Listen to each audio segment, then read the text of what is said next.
Winter comes early and leaves late in Yellowstone National Park, and that fact helps make the park what it is today. That's right. We recently went on special assignment in Yellowstone and learned that those winters, however, are getting shorter, and that could lead to changes for the nation's oldest national park. But in reality, it might be easier to think of Yellowstone as a 2.2 million acre water tank. Time of year that most people never see and don't think about. And so the amount of snow we have and the amount of snow we store over the winter affects everything going into the spring, the summer, and even into next year. This winter has been good for snowpack. Some higher elevations, as much as nearly double the amount seen on average. That's this year. You've got to differentiate between weather and climate, and you hear that all the time. And weather is what's happening this year, what this snowpack is like this year, but climate is, if you give something 30 years or longer, and you start to see a trend or an average over that period of time, and you got to pay attention to that as well. While most of us think of Yellowstone National Park as a summer visit to a geyser and a chance to see a grizzly bear, in reality, most of what happens in Yellowstone is happening right now. That snow falling in the mountains is building snowpack that will ultimately become the Gallatin, the Madison, the Yellowstone, all rivers with their beginnings here in the park. Just like Undine Falls behind me, it sits and waits until that spring thaw to release its potential.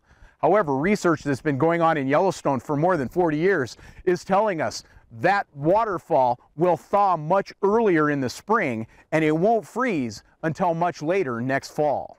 And when we look at that, the trend over time is decreasing snowpack all over the whole ecosystem.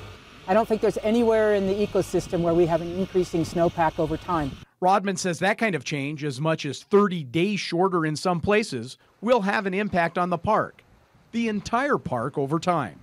Changes in vegetation change food for grazing animals. Warmer water temperatures changes fisheries. All that changes predatory hunting options.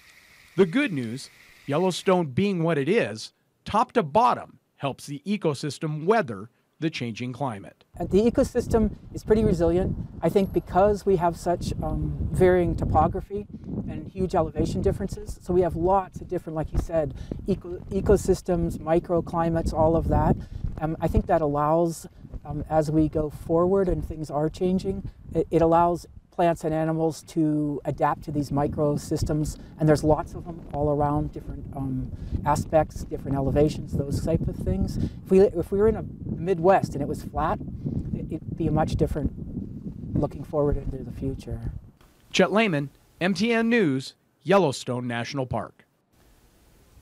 By the way, Rodman also tells us Yellowstone's shorter winter could also affect the summer fire season. However, again, as you mentioned, difference between weather and climate, weather still plays a primary role in fire in Yellowstone. Depends on what they get in the weather year to year. I think that's fascinating how you break it down between each season, but weather and climate and the difference, but how they do directly. And they have lots of good data to do that. In fact, the weather station at Mammoth Hot Springs is the oldest weather station in all of Wyoming. So incredible. Nice job, Chet. That was a really interesting story. It is a quick 2-minute break. We're back in just a couple of moments. Stay with us.